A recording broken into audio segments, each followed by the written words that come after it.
Reading slumps are a real thing and a problem I'm sure everybody knows about.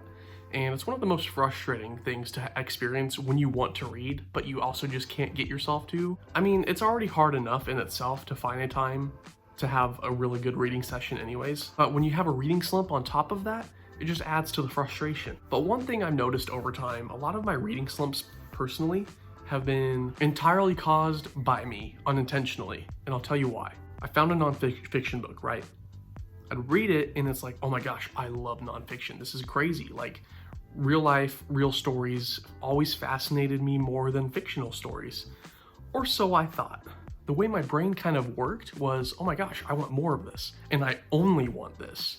I would almost trap myself to just nonfiction. And before I knew it, I found myself quickly getting burnout or finding myself in a reading slump or wanting to read.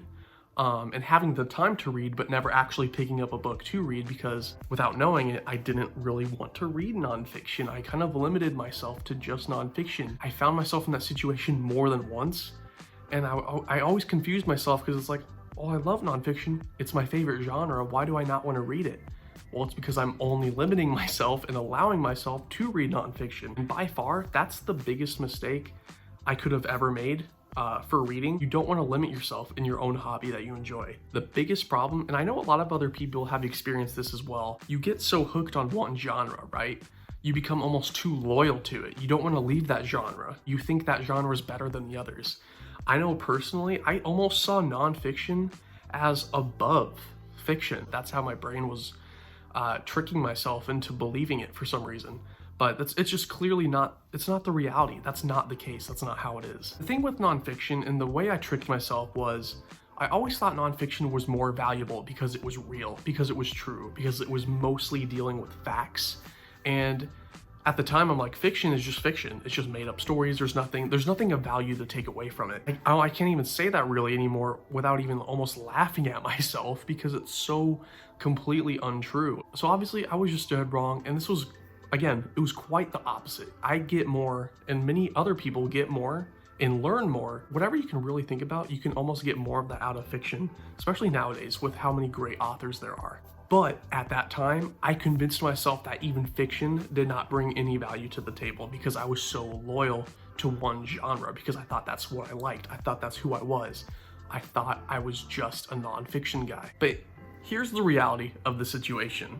One, don't limit yourself to one book. I have 4 big reasons why. The first one is obviously you want to have that variety. Increasing the variety of books you allow yourself to have, you get to just experience so many other insights to, human experiences, society, and just really cultures of the world at large. You're just giving yourself that freedom to really learn and explore so many other things outside of just one little window, one little genre.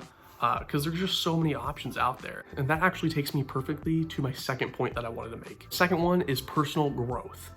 You want to explore your personal interests. You don't want to limit yourself. Once again, like I've said many times in this video now at this point. As well as having variety, you're giving yourself to explore your interests. You're giving yourself to, discover new things you may be interested in that you don't even know, like new genres that you don't even know that you'd be interested in, new ideas, and just new themes that you'll resonate with even more than maybe you even are already with what you're reading. And number 3 is the obvious one that I mentioned as well. You're avoiding that burnout. Burnout sucks, or reading slumps suck. It's just that frustrating feeling of wanting to read something, having a long TBR list like I do, and you're just not making any progress because you just can't get yourself to pick up the books. Imagine watching one person on YouTube or one type of movie, or walking into Barnes & Noble and you only allow yourself to look in the nonfiction section. No, you want the option to look through the whole store. You need to allow yourself to have that variety with your books as well. And the 4th big reason why is one of the most important, if not the most important, and it's critical thinking. You want to challenge yourself. You don't want to get to the point where you're reading something and you're just kind of like getting nothing from it. You know what I mean? You want to exercise your mind and challenge it to interpret different varieties of literacy. For example, I just recently read the Iliad, and this book is really the first true work of fiction, at least in book form, and it originally wasn't even a book. It was more performed and told through speech. It took a while to read, admittedly. It's just the writing style, it was in poem format, and the vocabulary, the story being told, It was a little bit tough for me to get through. I got a lot out of this. I found it super interesting, but it takes more effort compared to what I'm reading right now, which is Dune, all the hype these days, which I fully back up. I love Dune so much. This book has been so refreshing for me because such a different reading experience than reading the Iliad. After I read this is where I kind of experienced a burnout, experienced a reading slump, because I was like, this took so much out of me. So going over to Dune, this is just, I've been flying through this. I just started it and I'm already like halfway through. It's only been a couple days. So yeah, that's just a very small example though, kind of what I mean when it comes to letting your mind like experience different kinds of literacy, themes, and just different authors in general. Each author has their own writing style as well. So it's a lot of trial and error, but at the same time, it's really fun to have that trial and error because you get to discover what you like and what you don't like. And it's also really important because you never want to get to the point where you're reading something that you're just not interested in and you're really just forcing yourself, or it almost feels like a chore.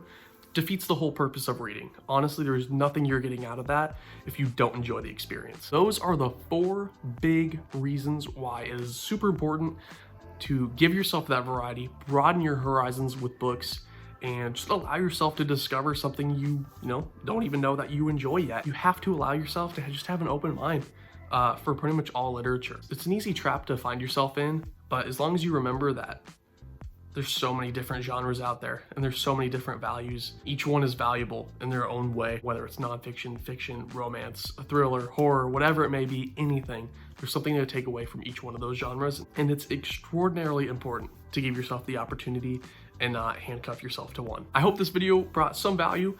And if you find yourself in any situation like I've been in, being loyal to one genre, I'm right there with you. It's a hard habit to break, so I completely understand. But anyways, thank you so much for watching, and I'll catch you guys in the next one. Later.